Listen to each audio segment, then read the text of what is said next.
Halo Sobat One Cixel, perkenalkan kami dari kelompok 4 akan menerangkan materi IPS mengenai potensi dan tantangan Indonesia menjadi negara maju.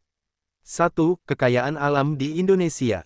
Indonesia memiliki kekayaan alam yang sangat melimpah, baik dari segi keanekaragaman hayati, sumber daya energi, mineral, bahan baku industri, hingga potensi pariwisata yang seluruhnya tersebar dari Sabang hingga Merauke.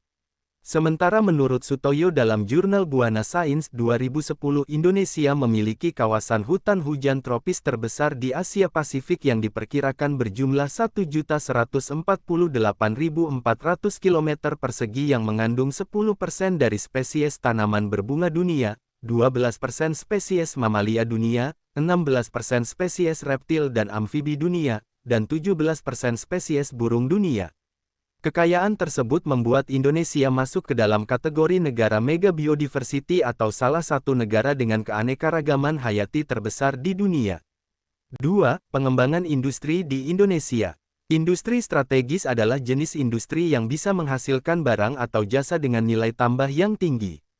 Pada mulanya industri strategis di Indonesia berkaitan dengan pengembangan industri pertahanan dan keamanan seperti pembuatan senjata dan alat perang. Namun, seiring berjalannya waktu, industri strategis melebar ke dalam berbagai bidang usaha yang berbasis kemajuan teknologi. Perkembangan industri strategis ini diharapkan dapat melahirkan banyak perusahaan yang mampu mendorong pembangunan dan membantu Indonesia menjadi negara maju. Sejarah perkembangan industri strategis di Indonesia dimulai dengan perkembangan industrialisasi modern pada masa Orde Baru saat pemerintah membentuk Tim Pelaksana Pengembangan Industri Strategis (TPPIS) pada tahun 1983. TPPIS melakukan pengkajian yang mendalam hingga menghasilkan ide untuk membentuk Badan Pengelola Industri Strategis (BPIS) pada tahun 1989. BPIS kemudian menjadi lembaga non-pemerintah yang bertugas untuk membina, mengelola dan mengembangkan 10 badan usaha milik negara BUMN industri strategis, di antaranya adalah A. PT PAL Penataran Angkatan Laut sebagai industri kapal laut atau kemaritiman. B. PT Inka Industri Kereta Api sebagai pusat industri kereta api. C. PT IPTN Industri Pesawat Terbang Nusantara, sebagai pusat industri pesawat terbang atau kedirgantaraan.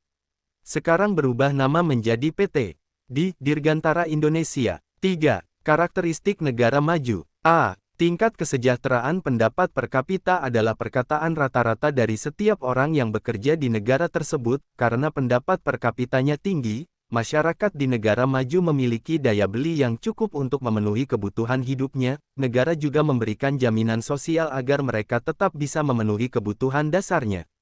B. Kualitas sumber daya manusia. Tingginya kualitas dan partisipasi pendidikan dapat mendorong tingkat literasi masyarakat, membantu terciptanya partisipasi publik yang optimal. Partisipasi adalah keterlibatan masyarakat dalam proses pembangunan dalam berbagai bidang. Tingginya partisipasi publik di sebuah negara mencerminkan tingginya tingkat kemandirian masyarakat di negara tersebut.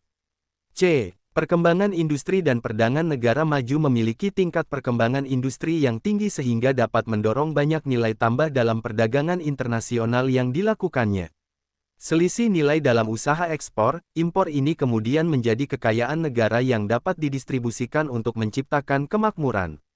D. Penguasaan ilmu pengetahuan dan teknologi. Negara maju memiliki penguasaan di bidang ilmu pengetahuan dan teknologi (IPTEK) yang dikembangkan di perguruan tinggi, lembaga riset negara, maupun perusahaan komersil.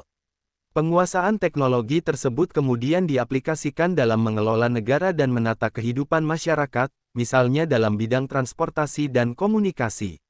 Dikutip dari situs Indonesia Baikit, Menteri Keuangan Sri Mulyani Indrawati pada tahun 2019 mengingatkan ada 6 prasyarat yang harus dicapai sebagai menjadi fondasi bagi Indonesia untuk menjadi negara maju sesuai dengan visi Indonesia 2045. 6 hal tersebut adalah: 1. Pembangunan infrastruktur yang layak untuk mendukung mobilitas dan mendukung pembangunan. 2. Penguatan sumber daya manusia yang dipenuhi melalui pendidikan, riset, program kesehatan, dan perlindungan sosial. 3. Penyediaan teknologi melalui pengayaan inovasi dan teknologi untuk menjawab tantangan industri. 4. Perbaikan birokrasi pemerintah dengan pembenahan kualitas layanan dan efisiensi proses bisnis. 5. Pengelolaan tata ruang wilayah yang baik dan didukung oleh sistem yang integratif. 6. Sumber daya ekonomi dan keuangan yang dipenuhi melalui APBN sehat untuk mendukung kesuksesan target pada 2045. Jadi kesimpulannya adalah, Indonesia memiliki peluang besar untuk menjadi negara maju dengan memanfaatkan kekayaan alam, bonus demografi, dan posisi strategisnya. Namun, keberhasilan ini membutuhkan upaya kolektif untuk mengatasi tantangan, seperti kesenjangan sosial, infrastruktur, dan tata kelola pemerintahan. Dengan strategi yang tepat, Indonesia dapat meningkatkan daya saingnya dalam masyarakat global. Nah, itu dia video kreatif dari kelompok kami, kurang lebihnya mohon dimaafkan. Wassalamualaikum warahmatullahi wabarakatuh.